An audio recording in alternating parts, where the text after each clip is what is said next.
Hello दोस्तों, स्वागत है आप लोगों का एक बार फिर से। जो लोग नए जुड़े हैं प्लीज चैनल को आप लोग सब्सक्राइब कर दीजिएगा, जिससे लेटेस्ट अपडेट और नोटिफिकेशन आपको मिलती रहेगी।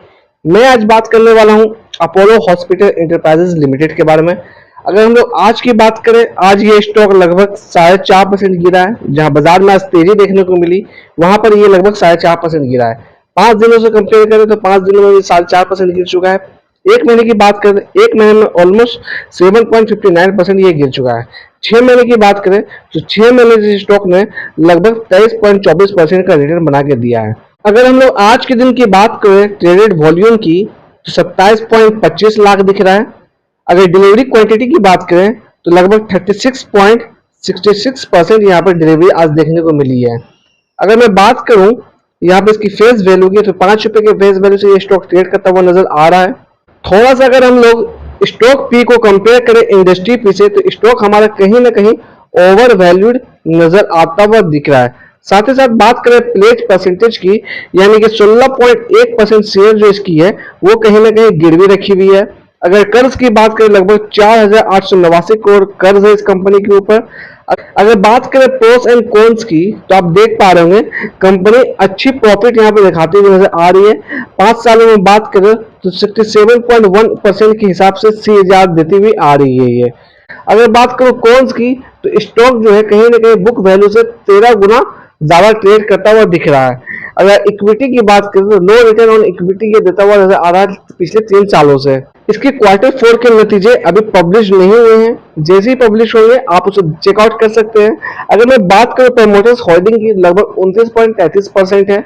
अगर एफआईएस की बात करें तो एफआईएस का लगातार इसमें भरोसा बढ़ता हुआ आ रहा था, मगर पिछले 3 क्वार्टर से कहीं ना कहीं इसमें भरोसा कम होता हुआ दिख रहा है। तो एफआईएस की तरफ से सेलिंग देखने को मिल रही है। अगर डीआईएस की बात करें, डीआईएस लगातार अपना स्टेक बढ़ाते हुए नजर आ रही है। पब्लिक की बात करें तो पब्लिक ऑलमोस्ट आपका कांस्टेंट यहाँ पर नजर आती हुई दिख रही है। तो थोड़ा सा जो नेगेटिव पॉइंट इसके लिए निकल के आ रही है, कहीं ना कहीं जो स्टॉक इसकी गिरवी रखी हुई है, तो कुछ हिस्सेदारी जो है स्टॉक्स की गिरवी है। अगर हम लोग टेक्निकल इंडिकेटर की बात करें 1 डे के टाइम फ्रेम में, तो इंडिकेटर यहाँ पे सेल का इंडिकेशन नजर आता हुआ दिख रहा है, जिसमें से 15 ऐसे इंडिकेटर है जो सेल का इंडिकेशन दे रहे हैं। अगर मूविंग एवरेज की बात करें तो मूविंग एवरेज के जो भी इंडिकेटर है वहां से हमें स्ट्रॉन्ग सेल का इंडिकेशन मिलता हुआ नजर आ रहा है। अगर मैं इस टाइम फ्रेम को थोड़ा 1 वीक से लेकर 1 मंथ में करूं, तो वहां पर देख सकते हैं हम लोग क्या होता है। तो 1 वीक में कहीं ना कहीं यह न्यूट्रल नजर आता हुआ दिख रहा है। अब मूविंग एवरेज की बात करें तो वहां पर बाय नजर आता हुआ दिख रहा है इंडिकेटर की मदद से। अगर 1 मंथ की बात करें तो 1 मंथ में यहाँ पर इंडिकेशन जो है हमारा बाय का दिखा रहा है। और अगर हम लोग मूविंग एवरेज की बात करें तो इंडिकेटर यहाँ पर स्ट्रॉन्ग बाय का इंडिकेशन शो करता हुआ नजर आ रहा है 1 मंथ में। यानी कि लॉन्ग टाइम पीरियड में इंडिकेटर यहाँ पर कहीं ना कहीं इंडिकेशन कर रहा है कि ये स्टॉक आने वाले समय में बढ़ेगा।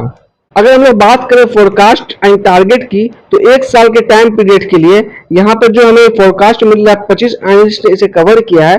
जो टारगेट दिया है 7,850 रुपीज का दिया है, और डाउन साइड की जो एस्टिमेट दिया है वो कहीं ना कहीं 4,200 के आसपास कर दिया है। अगर मैं बात करूं स्टॉक में रिटर्न्स की, पिछले 10 सालों में इसने लगभग 570% का रिटर्न बना के दिया है। अगर 5 सालों की बात करें तो 5 सालों में 381% का रिटर्न बना के दिया है। 2 सालों की बात करें लगभग 30% का रिटर्न बना के दिया है। 1 साल में बात करें तो 35% का, और 6 महीने में बात करें लगभग 25% का रिटर्न इसने जनरेट करके दिया है यहाँ पर। अगर मैं बात करूं यहाँ पर डिविडेंड्स की, तो आप यहाँ पर डिविडेंड देख पा रहे होंगे, लगातार ये आपको अच्छा खासा डिविडेंड देता हुआ आ रहा है ईयर ऑन ईयर बेसिस पे। तो 2024 में इसने 6 रुपए का दिया था, 2023 की बात करें तो 15 रुपए का डिविडेंड दिया था, 2022 की बात करें तो 11.75 रुपए का डिविडेंड दिया था। यानी कि साल दर साल लगातार आपको ये डिविडेंड देती हुई आ रही है ये कंपनी। अगर टिकर टेप की मदद से मैं दिखाने की कोशिश करूं स्कोर कार्ड को, तो परफॉर्मेंस यहाँ पर आपका एवरेज नजर आता हुआ दिख रहा है। अगर वैल्यूएशन की बात करें तो वैल्यूएशन हाई नजर आती हुई दिख रही है। अगर मैं बात करूं फोरकास्ट एंड रेटिंग्स की, according to ticker tape 23 analyst ने कवर किया, जिसमें 91% लोगों ने कहीं ना कहीं रिकमेंडेशन किया है बाय के लिए। अगर मैं थोड़ा सा दिखाने की कोशिश करूं यहाँ पर आपको म्यूचुअल फंड की होल्डिंग की, तो म्यूचुअल फंड होल्डिंग भी आप यहाँ पर देख सकते हैं नीचे में।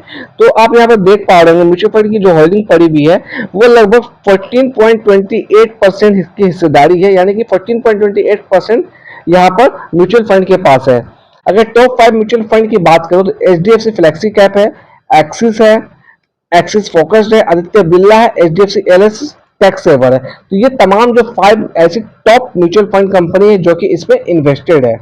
अगर मैं चार्ट की बात करूं 1 डे के टाइम फ्रेम में, तो आप देख पा रहे होंगे ये गैप डाउन खुला था, उसके बाद नीचे से कहीं ना कहीं बाइंग प्रेशर देखने को मिली है, तो ये स्टॉक हमारा वापस से बाइंग मोड में आता हुआ दिखा। अगर मैं बात करूं सपोर्ट की, तो सपोर्ट जो इसका डाउन साइड में है वो 5780 के आसपास का एक अच्छा सपोर्ट नजर आता हुआ दिख रहा है। तो 5780 जो लेवल मैं बता रहा हूं वो आपका इस जोन से मैं निकाल के बता रहा हूं। आप यहाँ पे देख पा रहे हैं अच्छा खासा यहाँ पर एक जोन में चलने के बाद इसने ब्रेकआउट दिया था, उसके बाद इसमें अच्छी तेजी देखने को मिली थी। इस स्टॉक ने लगभग 6800 के आसपास के लेवल को भी टच किया था, उसके बाद कहीं ना कहीं प्रॉफिट बुकिंग देखने को मिली, वापस से इसने रिवर्सल चेक किया था, मगर फिर ऊपर से सेलिंग प्रेशर देखने को मिली है। अगर अभी हम लोग करंट सिनेरियो में बात करें 5780 इसका एक अच्छा लेवल नजर आता हुआ दिख रहा है डाउन साइड में। साथ ही साथ देखें तो इसमें डाउन साइड से अच्छा बायर यहाँ पे मिलते हुए नजर आ रहे हैं। ये स्टॉक हमारा 200 डे के मूविंग एवरेज के ऊपर अभी ट्रेड करता हुआ नजर आ रहा है। अगर ये स्टॉक लगभग 6400 के लेवल को निकालता है तो फिर कहीं ना कहीं इसमें बुलिश मोमेंटम हमें देखने को मिल सकता है। तो 6400 का जो लेवल है वो कहीं ना कहीं इसका इंपॉर्टेंट फेज नजर आता हुआ दिख रहा है। आप देख पा रहे हैं मैं इस लेवल की बात कर रहा हूँ, 6400 का लेवल एक अच्छा रेजिस्टेंस इसके लिए बनता हुआ दिख रहा है, क्योंकि यहाँ से इसमें लगातार कहीं ना कहीं ऊपर के लेवल से सेलिंग प्रेशर देखने को मिली है। सेलर यहाँ पर हावी है, यानी कि यहाँ पर सेलर हमारे बैठे हुए हैं। तो डाउन साइड से भी अच्छे बायर हमें मिल रहे हैं 5780 के आसपास। अगर आप फ्रेश एंट्री इसमें लेना चाह रहे हैं तो सिंपली थोड़ा सा आप इसे अपने लेवल से एनालाइज कर लीजिए। अगर बात करें टारगेट के लिए, जल्दी स्टॉक आपको 6400 के आसपास जाता हुआ भी दिख सकता है अगर बाजार की सेंटीमेंट पॉजिटिव रहती है। अगर ओवरनाइट कुछ अच्छी खबरें आ जाती हैं तो इस स्टॉक में तेजी नजर आ जाती है, या फिर अगर Q4 के नतीजे अगर अच्छे आते हैं, इसके फेवर में आते हैं, तो इस स्टॉक में वापस से हमें पुल बैक देखने को मिल सकता है और फिर हमारा कहीं ना कहीं जो सपोर्ट बनता हुआ दिख सकता है वो आपका लगभग 5880 के आसपास का एक अच्छा मेजर सपोर्ट बनता हुआ दिख सकता है। अगर मैं यहाँ पे एक इंडिकेटर की मदद से देखना चाहूं तो ये आप देख पा रहे होंगे ये हमारे सेलिंग जोन के आसपास ही ये स्टॉक ट्रेड करता हुआ दिख रहा है। इसलिए आप अगर इसमें पोजीशन लेना चाहते हैं तो अपनी तरफ से एनालाइज करके इसमें पोजीशन ले सकते हैं। बाकी आप लोग जो नए जुड़े मेरे चैनल को प्लीज आप लोग सब्सक्राइब कर दीजिएगा, ताकि आपके लिए फंडामेंटल स्टॉक ऐसे ही लाता रहूंगा, एनालाइज करता रहूंगा मैं।